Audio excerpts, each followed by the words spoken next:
Station, this is Houston. Are you ready for the event? Houston Station is ready for the event.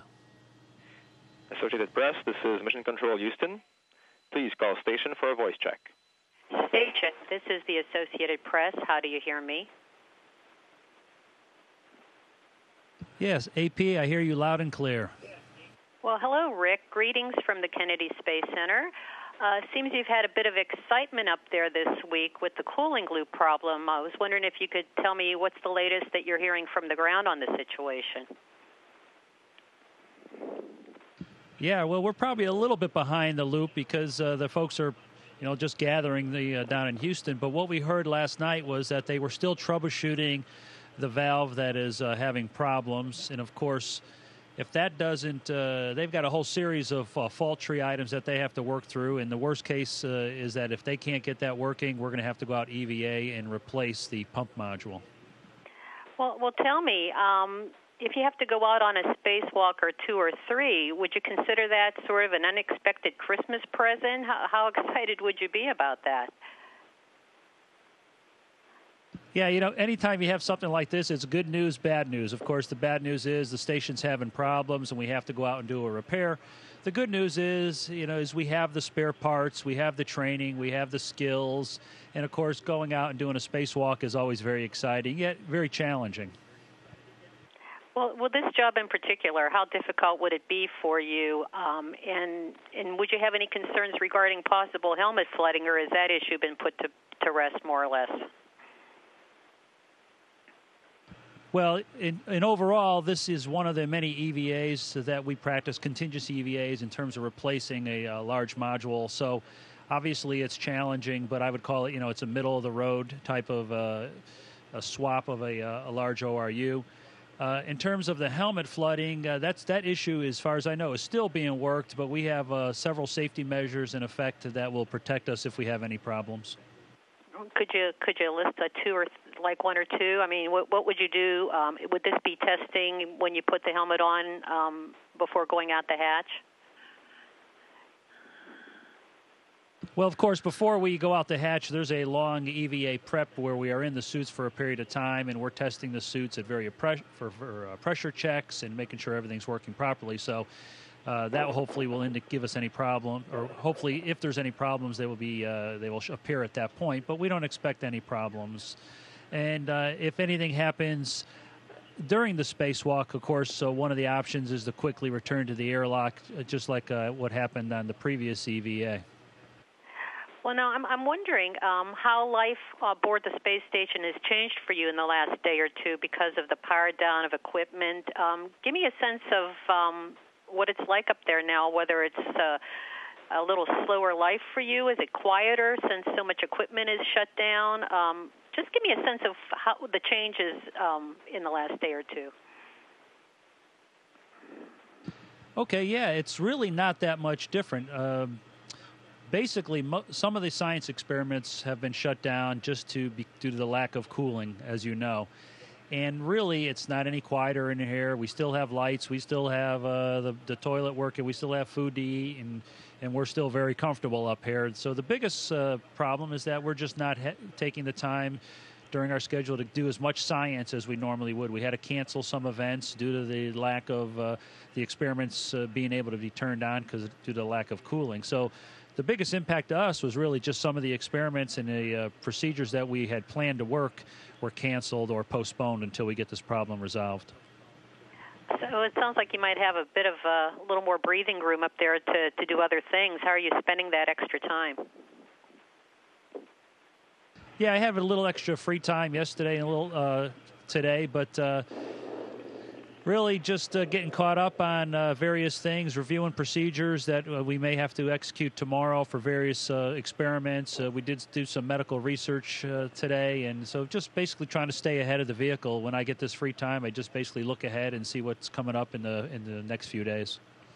Well, Christmas is coming, and I'm wondering if you're expecting any presents aboard the Cygnus when it arrives.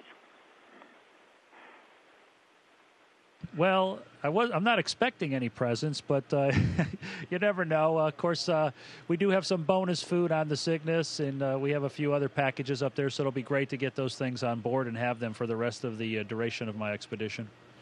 Well, what about your own Christmas shopping? Did you finish that up before you blasted into orbit, or are you going to be making some internet orders and phone orders there in the next week?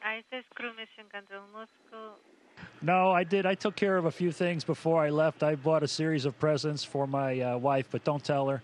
And they're cleverly hidden in the house. Well, I promise not to say anything. What are you going to do to jazz up the space station for Christmas? Are you going to decorate? Is there a little tree? Do you plan on caroling with your crewmates? Special meal?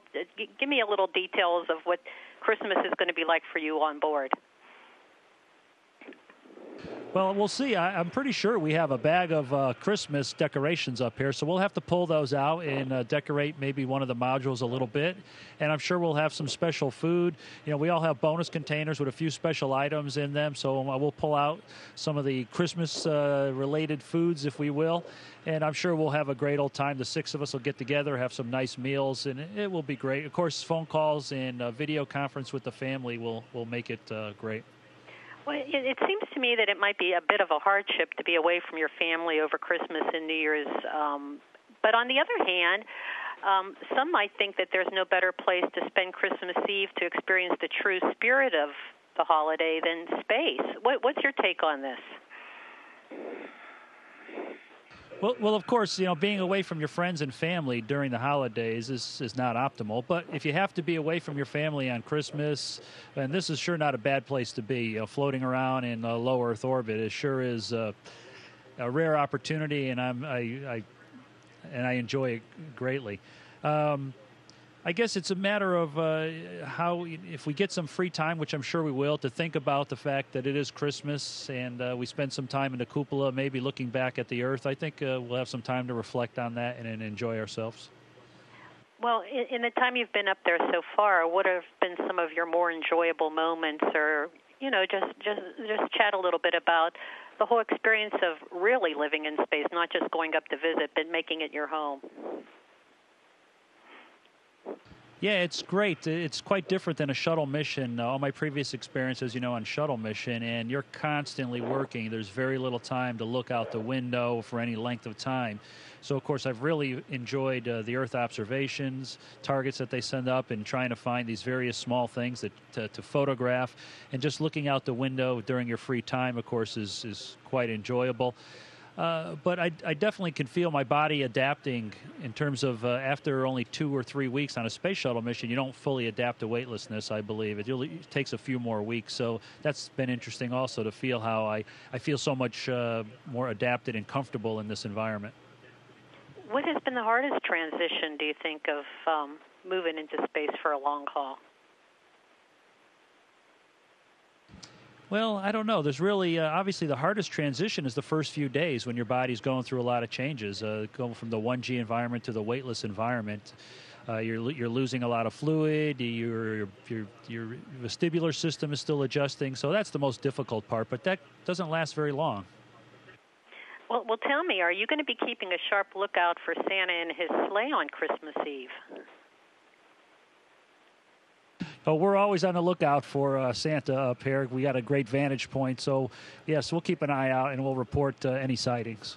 Well, you do that, because there are a lot of children on this planet, including my son, who are going to be keeping an eye on that. So listen, Merry Christmas, Happy New Year, and good luck through the rest of your mission. Thank you very much. It was great talking to you.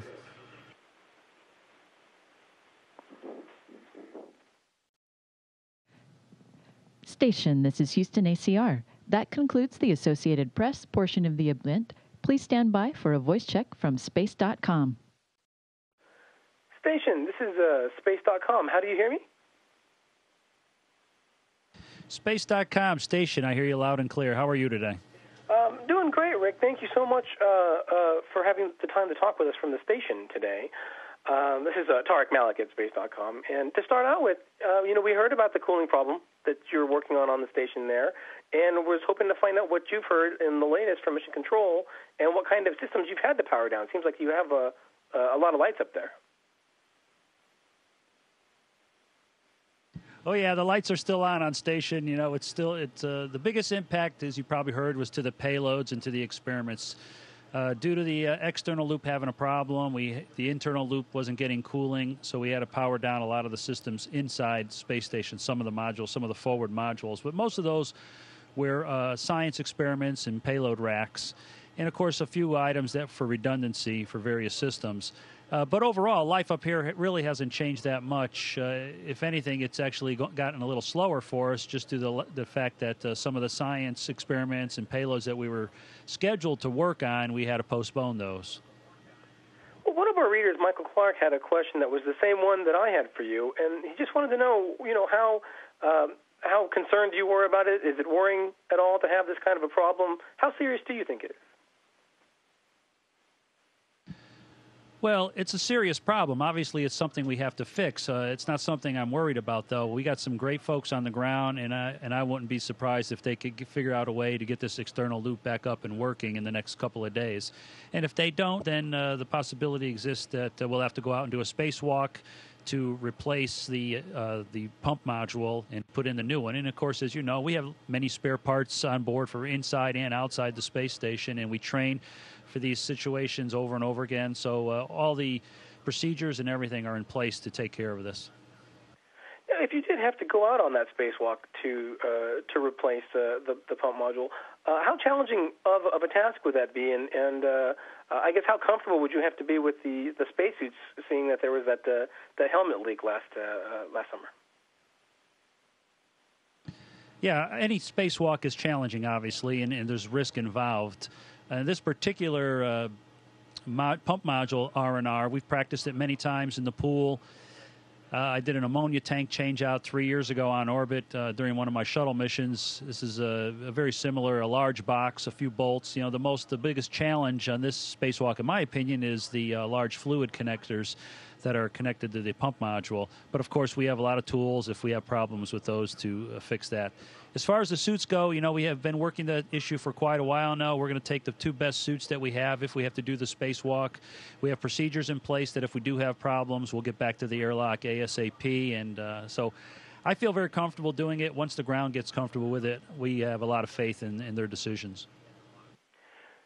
Thanks. Before the cooling system problem happened, I know that you were looking forward to the arrival of the Cygnus cargo ship next week, and I'm wondering any special requests from you and the crew to the ground, maybe holiday treats or presents or anything like that? Well, you know, we do get a crew care package. Well, I have a crew care package on there from my family. I do have some bonus food up there and some additional clothes to get me through the next 5 or 6 months. And there was some talk about some fresh fruit. So we look forward to anytime we get fresh fruit up here or vegetables. It's a great treat. So we look forward to that. And, you know, speaking of Christmas, one of our readers wanted to know how you do celebrate the holidays in space. Being away from friends and family like the six of you are, you know, can you give us an idea of what Christmas in space is like? Any dinners, New Year's plans, that kind of thing? Yeah, sure. First of all, we have great connectivity with our families back home. You know, we have an IP phone. We have the ground sets up video conferencing with our families on the holidays. So it's great. You get to see them. You get to participate in the events at home a little bit. But up here, you know, we do have some Christmas decorations, I think, buried somewhere. We'll probably try to pull those out and liven up the place a little bit. And, of course, all six of us will get together and we'll have a special meal. Everybody will pull out whatever special foods we have that are appropriate for the holidays, and we'll just have, you know, spend time together as a crew, as friends, and enjoying good food and good company.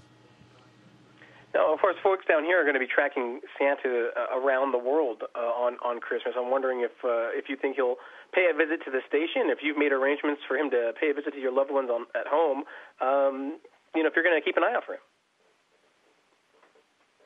Well, of course, we'll always keep an eye out for Santa when we're out there hanging out in the cupola. We're always looking for things like that. I don't know if he can get up this high in order to visit us, but we'll definitely keep an eye out, and we'll report any sightings back to Mission Control Houston. Well, Rick, I know that you've flown several times before on shuttle missions, but you know, you've been up there for weeks at a time now after your launch in November, and I'm wondering what the biggest surprise has been for you so far as you kind of began this long stretch. Since I've been here so many times before, hasn't been any real surprises yet. Adapting to the zero-G environment, living here on board Space Station, I'm so familiar with the modules. There's really no surprises. It's great to have my own little place to sleep, even if it's a very small closet, if you will. But it's great to have some personal space to hang your things. That's definitely much more comfortable. But no real surprises. Of course, I'm only about 5 or 6 weeks into it, and I've got quite a few more months to go. So we'll see how it goes over the next 5 months.